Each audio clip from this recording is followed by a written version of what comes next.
Hello students, मैं हूं आपका एजुकेटर कमलाक्ष झा। 17 और 18 जनवरी 2021 का करंट अफेयर्स का ये लेक्चर आप लोग देख रहे हैं। गाइस, अगर आप सिविल सर्विसेज की तैयारी कर रहे हैं तो आपके लिए मैंडेटरी है इस पूरे लेक्चर को एंड तक देखना।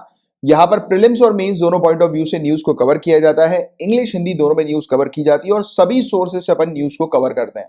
इसका मतलब यह है कि अगर आप रेगुलरली लेक्चर्स को फॉलो करोगे, एंड तक पूरे लेक्चर्स देखोगे, लेक्चर्स के दौरान मैं जो आपको इंस्ट्रक्शंस देता हूं उनको आप रिलीजियसली फॉलो करोगे, तो आपको कहीं और से करंट अफेयर्स की प्रिपेयर करने की आवश्यकता नहीं होगी।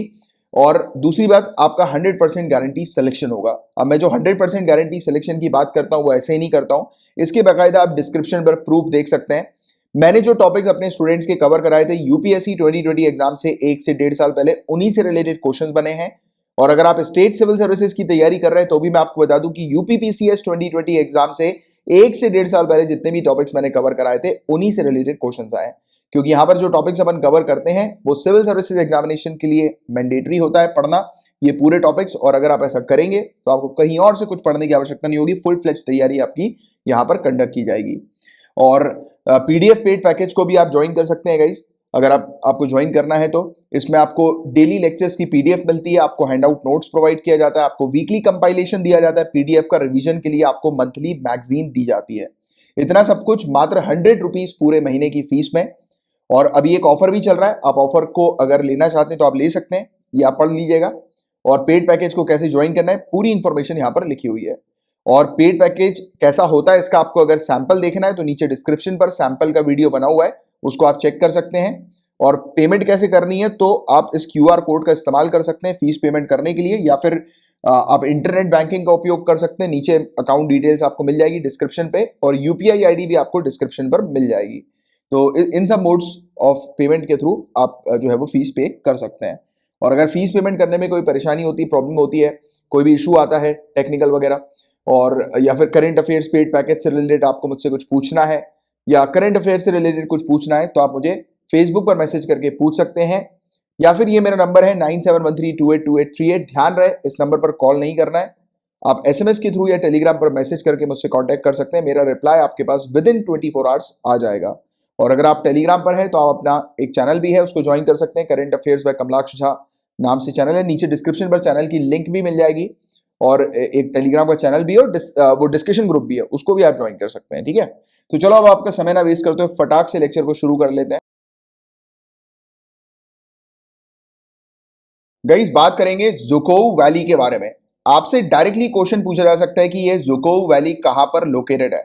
तो मणिपुर और नागालैंड की बॉर्डर पर ये हमें देखने को मिलती है। हमारा नॉर्थ ईस्टर्न मैप आपको दिखाई दे रहा है, यहां पर आप देखिए नागालैंड और मणिपुर, इसकी बॉर्डर पर आपको जुकोव वैली दिखाई देगी। ठीक है, तो इसकी लोकेशन अच्छे से ध्यान में रखना, डायरेक्टली क्वेश्चन आ सकता है। अब ये टॉपिक न्यूज में क्यों था, क्योंकि यहां पर ये जुकोव वैली में आग लग गई थी जंगलों में, तो इसलिए ये टॉपिक न्यूज में देखने को मिला था। और सैटरडे के लेक्चर को आप देखिएगा, वहां पर अपन ने वाइल्ड फायर्स के बारे में डिस्कस भी किया है। काफी सारे points mains point of view से मैंने आप लोगों के कवर कराए सैटरडे के लेक्चर में, तो जिन स्टूडेंट्स ने नहीं देखा जरूर जाकर देखिए। अपन ने उस टॉपिक को डिस्कस किया था कि हिमाचल प्रदेश के जंगलों में इतनी फ्रीक्वेंटली आग क्यों लगती है, क्या वजह है उसके पीछे, तो उसको अपन ने डिस्कस किया था। तो उसमें वाइल्ड फायर से रिलेटेड काफी सारे पॉइंट्स अपन ने डिस्कस किए थे, तो आप जरूर जाकर देखिएगा। और वैसे तो अगर आप यूपीएससी सिविल सर्विसेज या किसी भी स्टेट सिविल सर्विसेज की आप तैयारी कर रहे हो, 2021 में आपका एग्जाम हो रहा है, तो आपको जनवरी 2020 से लेकर पूरी न्यूज कवर करते हुए चलना है, राइट। तो प्लेलिस्ट आपके लिए अवेलेबल है जनवरी 2020 से पूरी न्यूज की, पूरे करंट अफेयर्स की, लेक्चर्स की, और या फिर मैगजीन की फैसिलिटी भी अवेलेबल है, मैगजीन भी आप ले सकते हैं। इसके अलावा गाइस, जुकोव वैली के बारे में और कुछ बेसिक पॉइंट्स जाने, जैसे कि यहाँ पर काफी सारे फ्लावर्स हम लोग को देखने को मिलते हैं अलग अलग प्रकार के। हर सीजन पर यहाँ पर वाइड रेंज के फ्लावर्स आपको नजर आएंगे, तो इसलिए ये चीज जुकोव वैली फेमस है।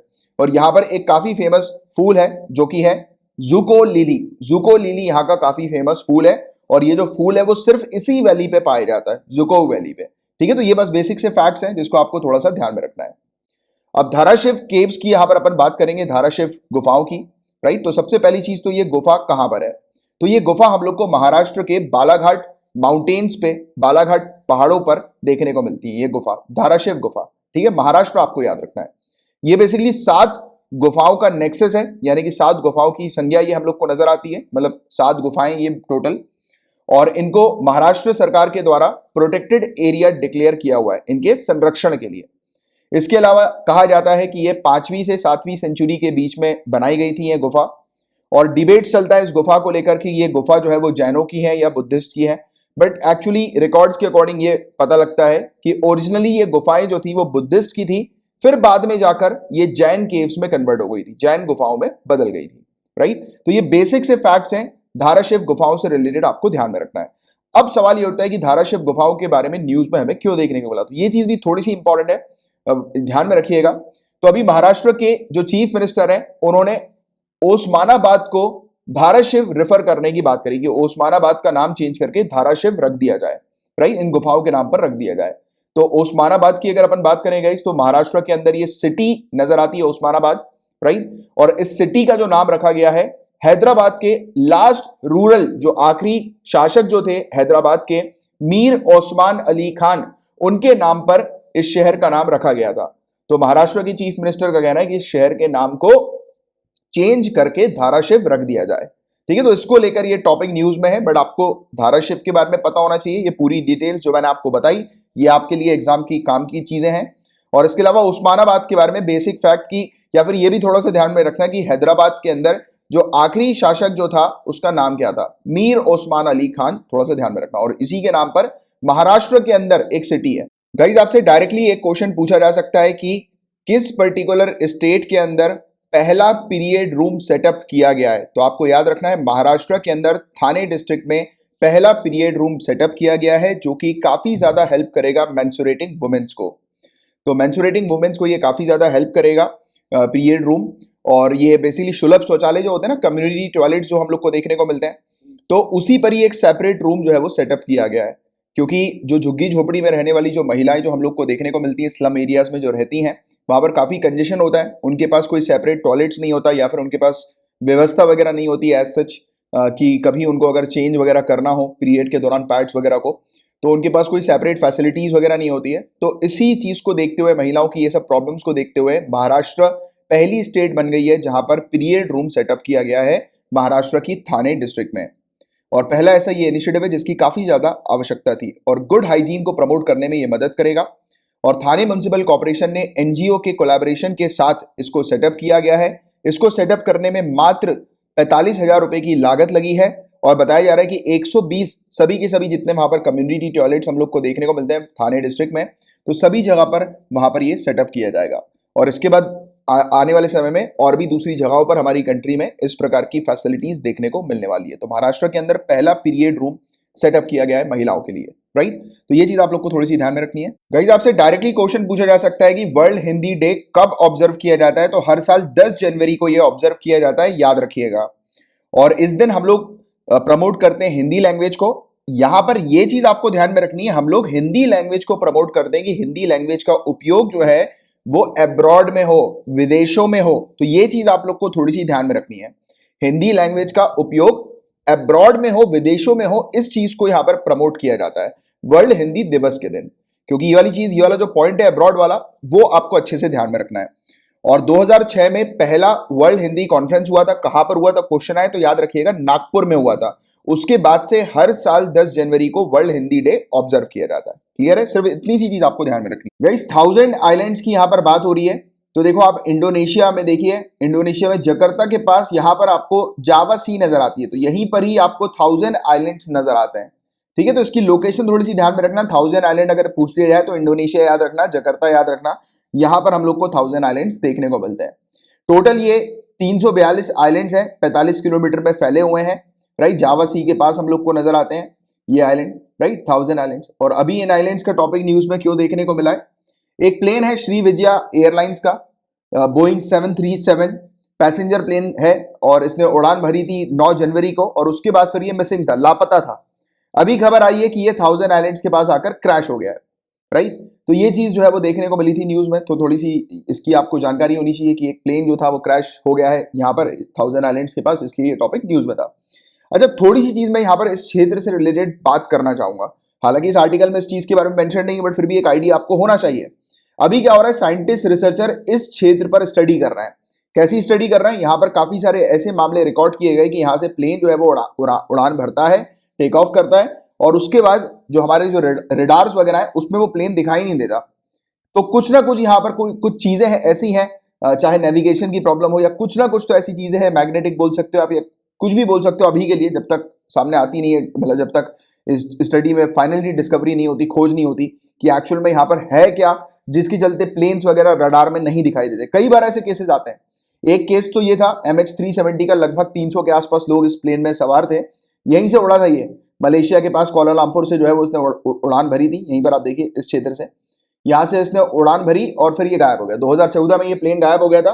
फिर काफी समय के बाद मतलब 2015-16 में, इवन अभी भी आज की डेट में भी यहाँ पर खोज चल रही है कि ये प्लेन आखिर गया कहाँ।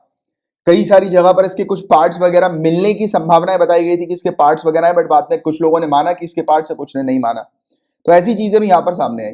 बट यहाँ पर स्टडी मेनली इस क्षेत्र पर चल रही है कि इस क्षेत्र में आखिरकार है क्या, कि प्लेन्स उड़ते हैं वो रडार पे दिखाई नहीं देते, क्योंकि हमारे रडार्स तो इतने पावरफुल हैं कि हमारे रडार में कोई भी ऐसी मतलब एयर स्पेस पे कोई भी चीज एंटर होती है तो वो तुरंत जो है वो दिखाई देती है, राइट। इतनी हाई फाई टेक्नोलॉजी हो चुकी है, उसके बावजूद यहाँ पर पता नहीं क्या है कि जिसके चलते रडार वगैरह में कुछ डिटेक्ट नहीं होता, पता ही नहीं लगता कि कहाँ गया। क्योंकि देखो प्लेन के अंदर गाइस आपको पता होगा ब्लैक बॉक्स करके हमें देखने को मिलता है, एक डिवाइस होती है ब्लैक बॉक्स।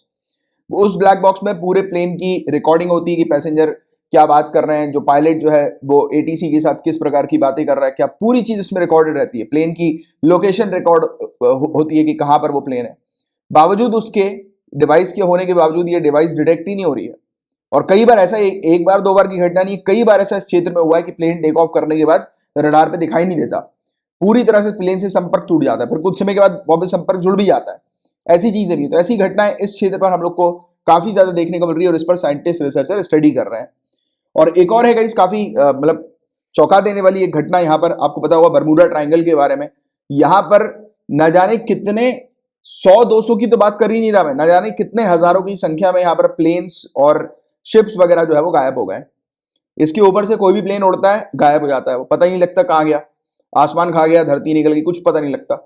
जो शिप वगैरह आते हैं वो गायब हो जाते हैं कि पता नहीं कहाँ चले गए। तो इस क्षेत्र में भी कुछ दिक्कत है, नेविगेशन की कुछ दिक्कत बोलते हैं।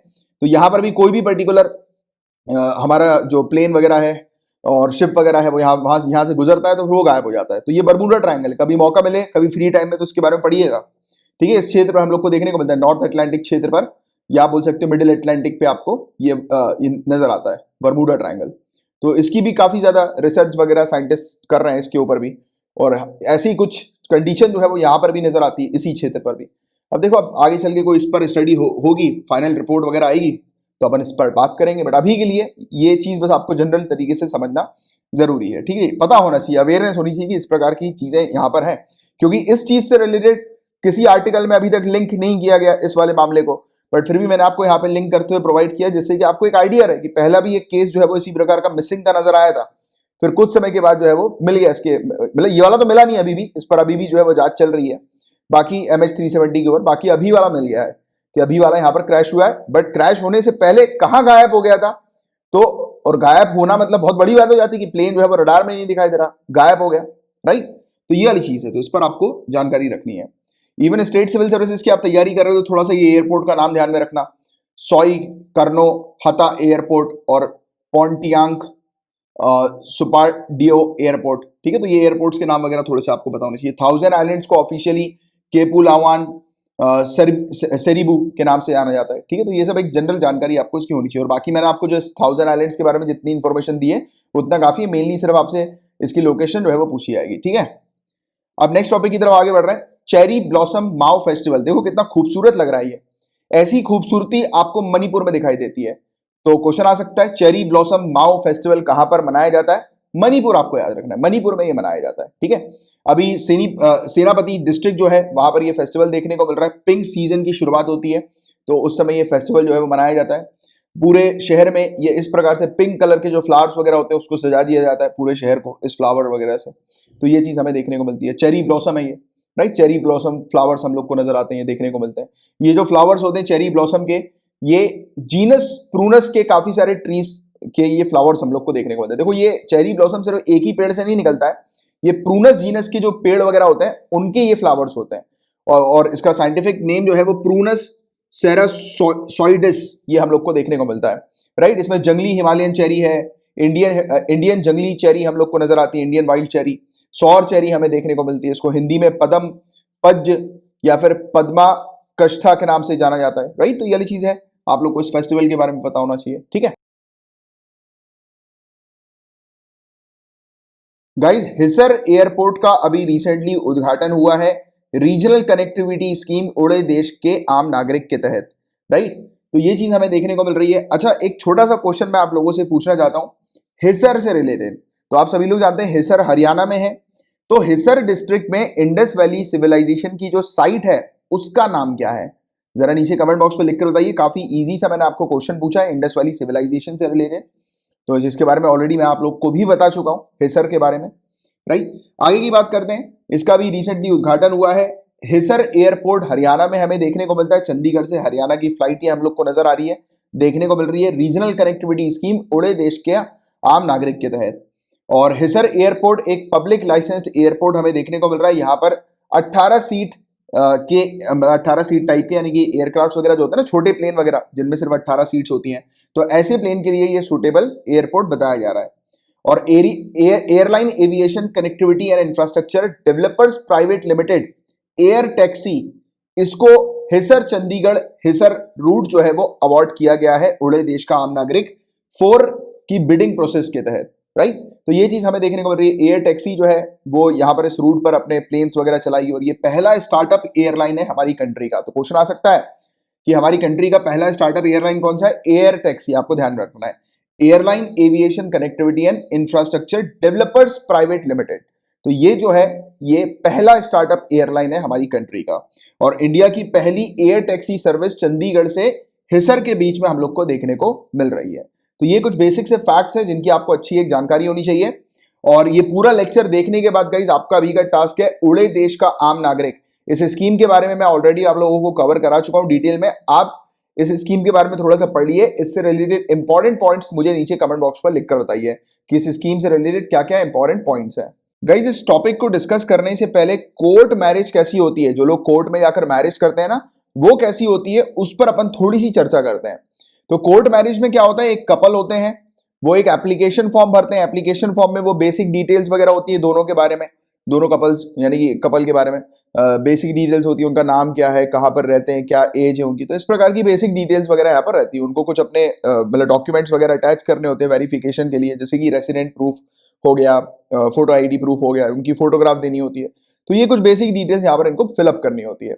फिर क्या होता है कि वहां पर जो अधिकारी मौजूद होते हैं, राइट, तो वो पूरी इनकी डिटेल्स की जांच करते हैं, वेरीफाई करते हैं कि कानून के अकॉर्डिंग ये एलिजिबल है कि नहीं है कपल शादी करने के लिए। तो पूरी चीज प्रॉपर तरीके से जांच की जाती है कि कहीं कुछ फेक चीज तो ये नहीं लिख रहा है। हर एक चीज को डिटेल में जांच किया जाता है, राइट। और उसी बीच ये क्या करते हैं, इनकी एप्लीकेशन जो होती है उसको नोटिस बोर्ड पर लगा देते हैं, राइट, जिससे कि अगर किसी को कोई आपत्ति हो इनकी शादी से, तो फिर वो अपनी आपत्ति वगैरह जो है वो दर्ज करा सके, ऑब्जेक्शन वगैरह जो है वो फाइल कर सके, किसी को भी अगर इनकी शादी से कोई आपत्ति है तो इस प्रकार से नोटिस बोर्ड पर जो है वो लगा दिया जाता है नोटिस। फिर 30 दिन तक अगर कोई भी आपत्ति नहीं आती है तो शादी जो है वो करवा दी जाती है। और अगर कोई आपत्ति आती है तो आपत्ति जो भी ऑब्जेक्शन वगैरह उठता है तो उसकी पूरी जो है वो कार्रवाई करने के बाद फिर शादी करवाई जाती है, जो भी डिसीजन लिया जाता है। तो इस प्रकार की पूरी प्रोसेस हमें जनरली देखने को मिलती है कोर्ट मैरिज के दौरान। तो अभी क्या हुआ है, इलाहाबाद हाईकोर्ट ने एक ऑर्डर पास किया है। इलाहाबाद हाईकोर्ट का कहना है कि ये जो नोटिस जो लगाया जाता है यहां पर यानी कि कपल का, तो उस नोटिस को लगाना मैंडेटरी नहीं है, आवश्यक नहीं है इस नोटिस को लगाना। ऑफिसर जो हैं, जो ये पूरे मामले को देखते हैं, डील करते हैं, वो ऐसे नोटिस जो है वो अपने ऑफिस में ना लगाएं इस प्रकार से, क्योंकि इन्होंने कहा है कि अगर इस प्रकार के जो नोटिस लगते हैं वो एक ह्यूमन के फंडामेंटल राइट्स को वॉयलेट कर रहे हैं, यानी कि इनकी जो प्रिवेसी है, राइट टू प्रिवेसी वगैरह जो है उसको वॉयलेट किया जा रहा है इस ऐसे नोटिस को लगाकर। और इस प्रकार के नोटिस को लगाकर कई बार ऐसा भी होता है कि कुछ लोग जो लव मैरिज वगैरह कर रहे होते हैं और जो सोसाइटी वगैरह के जो इश्यूज हम लोग को नहीं देखने को मिलते कि अगर जैसे कि दो अलग अलग धर्म के लोग जब मैरिज कर रहे हैं तो हम लोग को ऑनर किलिंग वगैरह और इस प्रकार की चीजें देखने को मिलती है कि लोग बाग जो है वो मतलब अलग अलग धर्म के लोगों को शादी करने से रोकते हैं। तो ऐसी चीजें हम लोग को देखने को मिलती है, तो इसमें इनकी लाइफ के ऊपर भी खतरा हो जाता है। तो ऐसी कुछ चीजें जो है वो डिस्क्राइब करते हुए ऑनरेबल इलाहाबाद हाई कोर्ट ने ये चीज बोल दी है कि इस प्रकार से पब्लिकली नोटिस को लगाना मैंडेटरी नहीं है, आवश्यक नहीं है। बट हाँ, इन्होंने ये चीज भी कहा है कि अगर ऑफिसर को लगता है, राइट, जो ये पूरे मामले को देखते हैं, तो उनको अगर लगता है, उनको अगर कोई डाउट होता है कि यार ये जो कपल है वो कुछ चीज छुपा रहे हैं या फिर कोई किसी प्रकार की उस कपल के ऊपर शंका होती है, तो फिर ये लगा सकते हैं, राइट। तो ये मैंडेटरी नहीं है का मतलब ये नहीं हुआ कि मना कर दिया, मना नहीं किया, जरूरी नहीं है ये कहा, राइट। बट अगर आवश्यकता होती है तो ऑफिसर उस चीज को लगा सकते हैं, राइट। और मतलब अगर नोटिस से रिलेटेड अगर जो कपल है, अगर कपल अनुमति दे देते हैं कि नोटिस लगाना है या नोटिस नहीं लगाना है लिखित में, तो फिर नोटिस जो है वो नहीं लगाया जाता या लगाया जाता है जैसे भी कपल जैसे चाहते हैं, यानी कि कपल के कंसेंट की आवश्यकता की यहां पर बात की गई। अगर कपल चाहेंगे कि यहाँ पे नोटिस लगना है तो नोटिस लगेगा, अगर नहीं चाहेंगे तो नहीं लगना। और दूसरी कंडीशन क्या है, अगर ऑफिसर को शक हुआ कि यार ये जो शादी हो रही है वो गलत तरीके से हो रही है, कुछ कुछ चीज ये कपल छुपा रहे हैं, इनको अगर किसी प्रकार का शक होता है तो फिर ये नोटिस पब्लिकली लगा सकते हैं, रिलीज कर सकते हैं। तो इस प्रकार की चीज हमें यहां पर देखने को मिली। अब देखो काम की बात क्या है आपके लिए, स्पेशल मैरिज एक्ट 1954 को अच्छे से पढ़ना, अच्छे से समझना, राइट। क्योंकि लव जिहाद वाला इशू हम लोगों ने कुछ समय पहले ही काफी डिटेल में डिस्कस किया हुआ है। तो स्पेशल मैरिज एक्ट 1954 से रिलेटेड तो डेफिनेटली क्वेश्चंस बनने की संभावना है, और ये वाला टॉपिक लगातार न्यूज में घूम रहा है, राइट। और रेगुलरली जो इस प्रकार से टॉपिक्स अक्सर न्यूज में देखने को मिलते हैं, तो उससे रिलेटेड तो गारंटी क्वेश्चन बनने की संभावना बहुत ज्यादा होती है। और लव जिहाद से रिलेटेड तो 99.9% क्वेश्चन बनने की संभावना है, प्रीलिम्स में भी और मेंस में भी। तो ये लव जिहाद का टॉपिक, स्पेशल मैरिज एक्ट का टॉपिक, ये पूरे आपको अच्छे से कवर होने चाहिए, और पूरी चीज मैं ऑलरेडी आपकी कवर करा चुका हूं। स्पेशल मैरिज एक्ट 1954 का ये टॉपिक आपको मिलेगा 7 सितंबर के लेक्चर में। आपको यूट्यूब के सर्च कॉलम पे सर्च करना है 7 सितंबर 2020, उसके आगे मेरा नाम लिख देना, नाम की स्पेलिंग बिल्कुल करेक्ट लिखना, और फिर सर्च करना। जो भी सबसे पहले आपकी सर्च लिस्ट में वीडियो आएगा वो अपना यही वाला वीडियो आएगा, अपना इस चैनल के अंदर ये वीडियो होगा, और इस वीडियो के 33 मिनट 52 सेकंड पे आपको ये टॉपिक मिल जाएगा स्पेशल मैरिज एक्ट का। और जो भी स्टूडेंट जिनके पास इसकी पीडीएफ आती है, आप सिर्फ यहां पर क्लिक करिएगा, आपको ये वीडियो ओपन हो जाएगा आपके लिए, ठीक है। सिर्फ यहां पर आपको नंबर पे क्लिक करना है, ठीक है। तो ये चीज है, तो ये था पूरा पूरा टॉपिक। और बाकी हाँ, लव जिहाद वाले जो टॉपिक है उसको मैंने डिटेल में एक्सप्लेन किया हुआ है। आप क्या करिए, लव जिहाद लिखिए यूट्यूब के सर्च कॉलम पे, उसके आगे मेरा नाम लिख देना, तो आपको सर्च लिस्ट में अपने चैनल के वीडियोस आपको मिल जाएंगे, तो उसको देख लेना। तो उसमें पूरी चीज प्रॉपर तरीके से लव जिहाद का मामला जो है वो डिस्कस किया हुआ है, ठीक है। क्योंकि ये सब जो टॉपिक्स हैं प्रीलिम्स मेंस दोनों के लिए बहुत ज्यादा इंपॉर्टेंट। बागसारा प्रांत, गाइस एक नई डिस्ट्रिक्ट जो है वो गुजरात के अंदर बनाई जाएगी। 26 जनवरी 2021 से ये लागू होगी, और बागसारा प्रांत ये हमें देखने को मिलेगी। अमरेली डिस्ट्रिक्ट में ये बनाई जा रही है। एक्चुअली क्या हुआ है कि यहाँ पर बड़ी बड़ी डिस्ट्रिक्ट्स होने के कारण प्रॉब्लम्स क्या होती थी, लोगों को सर्विसेज वगैरह नहीं मिल पाती थी। जैसे कि एक डिस्ट्रिक्ट के अंदर कोर्ट है, अब लोगों को डिस्ट्रिक्ट कोर्ट जो, जैसे कि एक कोने पे अगर कोई लोग रह रहे हैं तो उनको डिस्ट्रिक्ट कोर्ट पहुंचने के लिए जो है वो बहुत लंबा डिस्टेंस कवर करना होता था। वेरियस सरकारी दफ्तर, सरकारी ऑफिस पहुंचने के लिए लंबे लंबे डिस्टेंस कवर करने पड़ते थे। उनके पास जो है वो सर्विसेज बहुत लेट पहुंचती थी, तो बहुत ही इनकन्वीनियंस यहाँ पर हो रहा था। तो ये सब चीजें देखते हुए गुजरात के जो चीफ मिनिस्टर है उन्होंने फैसला लिया कि वो डिस्ट्रिक्ट्स को रीऑर्गेनाइज करेंगे, जिससे कि लोगों को जल्दी से जल्दी सर्विसेज जो है वो मिल सके, राइट। और वर्कलोड भी जो है वो ऑफिशियल्स के ऊपर कम हो सके। तो बेटर एडमिनिस्ट्रेटिव कन्वीनियंस के लिए छोटी छोटी डिस्ट्रिक्ट्स जो है वो अब बनाई जा रही हैं, और तालुकास वगैरह बनाए जा रहे हैं, राइट। तो बागसारा प्रांत ये हमें देखने को मिलेगा। और प्रांत की अगर बात करें तो ट्रेडिशनल नाम है ये हिस्टोरिकल रीजन का। ओरिजिनली 10 क्षेत्र ऐसे थे, जो काथियावाड़ जो क्षेत्र हम लोग को नजर आता है, सौराष्ट्र पेनिनसुला का काथियावाड़ क्षेत्र गुजरात के अंदर, तो वहां पर 10 ऐसे एरियाज थे, 10 ऐसे प्लेसेस थी जिनको प्रांत नाम दिया गया था ट्रेडिशनली, राइट। तो इसलिए बागसारा प्रांत ये कहा जा रहा है, अमरेली डिस्ट्रिक्ट से अलग होगा ये, राइट। बागसारा प्रांत हमें देखने को मिलेगा। तो ये बेसिक सा फैक्ट है जिसको आप थोड़ा सा ध्यान में रखना। गाइस इंडिया के अंदर पहली इंडिया में बनाई गई, डिजाइन की गई, डेवलप की गई ड्राइवरलेस मेट्रो कार हमें मुंबई में देखने को मिल रही है, याद रखिएगा। इसका उद्घाटन अभी किया गया है, ये टॉपिक हमें न्यूज में देखने को मिला था। मी जू फ्रेमवर्क, ये चीज अपन देखेंगे। मी जू फ्रेमवर्क, पहले तो मी जू का फुल फॉर्म क्या है, जू से तो आप समझ गए चिड़ियाघर है। मी किसके लिए रखा गया है, मैनेजमेंट इफेक्टिवनेस इवैल्यूएशन, हमारे इंडियन जूस के बेटर मैनेजमेंट इफेक्टिव तरीके से इवैल्यूएशन के लिए ये मी जू फ्रेमवर्क नजर आ रहा है। इवैल्यूएशन मतलब कि चेक किया जाएगा कि जू के अंदर जानवरों को कैसे रखा जा रहा है, राइट। जानवरों के लिए क्या क्या फैसिलिटीज वहां पर अवेलेबल हैं, ट्रांसपेरेंसी जू की फाइनेंसिंग वगैरह की, जू में जो पैसा आ रहा है, फंडिंग जो प्रोवाइड की जा रही है वो कहाँ कहाँ पर लग रही है, प्रॉपर तरीके से लग रही है कि नहीं लग रही है, यानी कि ट्रांसपेरेंसी, राइट। जू में नए नए प्रकार की चीजें, टेक्नोलॉजी का उपयोग किया जा रहा है कि नहीं किया जा रहा, वो सब चीजें देखी जाएगी। नए नए इनोवेशंस वगैरह जू के अंदर है कि नहीं है, तो वो सब चीजें चेक की जाएगी। तो ये एक प्रकार का फ्रेमवर्क है जिसका प्रपोजल रखा गया है, जिसमें गाइडलाइंस हम लोग को देखने को मिल रही है, क्राइटेरिया है, इंडिकेटर्स हैं, राइट, कि कैसे जूस को इंडिया के अंदर इवेल्युएट करना है, राइट, कैसे चेक करना है कि जू में क्या क्या चीजें हैं, जानवरों को प्रॉपर तरीके से रखा जा रहा है कि नहीं रखा जा रहा, तो एनिमल वेलफेयर के लिए और या फिर एनिमल वेलफेयर से रिलेटेड मुद्दों के लिए काफी अच्छी चीज, अच्छा असेसमेंट क्राइटेरिया इंडिकेटर हम लोग को देखने को मिल रहा है, राइट।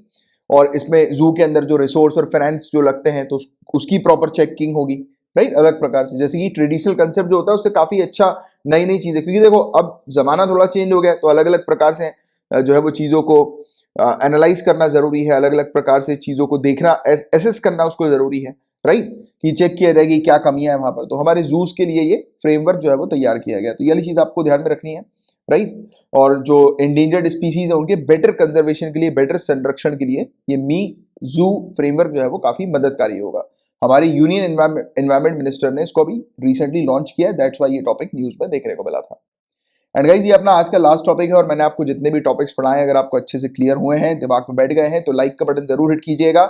नए आए हैं चैनल को सब्सक्राइब कीजिए और शेयर गाइस जरूर कीजिएगा। पीडीएफ पेड पैकेज को आपको ज्वाइन करना है तो उसकी फीस मात्र 100 रुपीज पर मंथ की है, जिसमें आपको डेली लेक्चर्स की पीडीएफ मिलती है, हैंडआउट नोट्स प्रोवाइड किए जाते हैं, वीकली कंपाइलेशन आपको दिया जाता है पीडीएफ का रिवीजन के लिए, आपको मंथली मैगजीन प्रोवाइड की जाती है, और इतना सब कुछ मात्र 100 रुपीज पर मंथ की फीस में है। एक ऑफर भी है, आप इस ऑफर को जो है वो ले सकते हैं। और कैसे पेड पैकेज को ज्वाइन करना है तो आप ये चेक कर लीजिए, पूरी इंफॉर्मेशन यहाँ पर दी हुई है, इसके थ्रू आप पेड पैकेज को ज्वाइन कर सकते हैं। और फीस पे करने के लिए इसको आप यूज कर सकते हैं क्यूआर कोड को, नीचे डिस्क्रिप्शन पर भी इंटरनेट बैंकिंग की डिटेल्स दी हुई है, या फिर यूपीआई आईडी भी मेंशन्ड है, तो आप उसको भी देख सकते हैं, राइट। और बाकी अगर आपको पीडीएफ पेड पैकेज में कैसा मटेरियल मिलता है वो चेक करना है, उसका सैंपल देखना है, तो नीचे डिस्क्रिप्शन पर सैंपल वीडियो आपको मिल जाएगा, वो चेक कर लीजिएगा। और अगर कोई समस्या आती है पीडीएफ पेड पैकेज को ज्वाइन करने में, या फिर कोई भी इशू आपको आता है मतलब करंट अफेयर से रिलेटेड, या कुछ भी आपको मुझसे पूछना है, तो आप मुझे फेसबुक पर मैसेज करके पूछ सकते हैं। और या फिर अगर आप फेसबुक पर नहीं है तो ये मेरा नंबर अपने फोन में सेव कर लीजिए, 9713282838। ध्यान रहे इस नंबर पर कॉल नहीं करना है, कॉल अटेंड नहीं किए जाएंगे। आप एसएमएस के थ्रू या टेलीग्राम पर मैसेज करके मुझसे कांटेक्ट कर सकते हैं, मेरा रिप्लाई आपके पास विद इन 24 आवर्स आ जाएगा, राइट। तो चलिए अब मिलेंगे अपन कल के लेक्चर में, तब तक लिए bye bye, take care, have a great day ahead, Tata.